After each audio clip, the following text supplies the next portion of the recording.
উত্তর দিনাজপুর। ইলেকট্রিক টোটো চালকদের উপর ধার্য ১৭,০০০ টাকার বার্ষিক ট্যাক্সকে অস্বাভাবিক, অন্যায্য ও অমানবিক বলে অভিযোগ তুলে আজ সকাল থেকেই জেলার বিভিন্ন এলাকায় টোটো পরিষেবা পুরোপুরি বন্ধ রাখা হয়েছে। এর ফলে সাধারণ মানুষ, বিশেষ করে স্কুল কলেজ পড়ুয়া ছাত্রছাত্রী ও নিত্যযাত্রীদের মধ্যে চরম ভোগান্তি তৈরি হয়েছে। টোটো চালকদের অভিযোগ, মাত্র কয়েকশো টাকা আয় করে রোজগার চালানো তাদের পক্ষে সম্ভব হলেও বছরে এত টাকা ট্যাক্স দেওয়া বাস্তবসম্মত নয় এবং সরকারের জুলুম।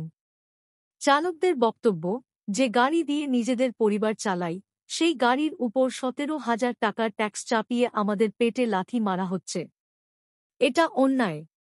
প্রতিবাদে আজ সকাল থেকে বহু চালক রাস্তার মোড়ে বিক্ষোভ দেখান এবং দাবি তুলে বলেন, ট্যাক্সের পরিমাণ কমাতে হবে, রেজিস্ট্রেশন প্রক্রিয়া সহজ করতে হবে, টোটোকে পাবলিক ট্রান্সপোর্ট হিসেবে সরকারি স্বীকৃতি দিতে হবে।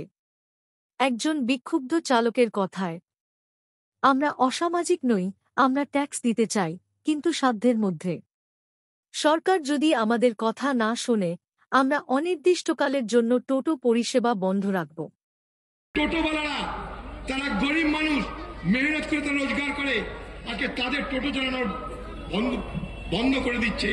১৭,৫০০ টাকা করে তাদের কাছে টাকা চাওয়া হচ্ছে, কারণ সরকারের ঘরে পয়সা নাই, রাজকোষ শূন্য। তাই রাজকোষ ভরাতে টোটোওয়ালাদের ধরো, যা খুশি তাই তাদের উপরে জুলুম করো, তাদের উপরে যা খুশি তাই ট্যাক্স চাপাও এবং টোটোওয়ালাদের জীবন আজ হারাম করে দিচ্ছে।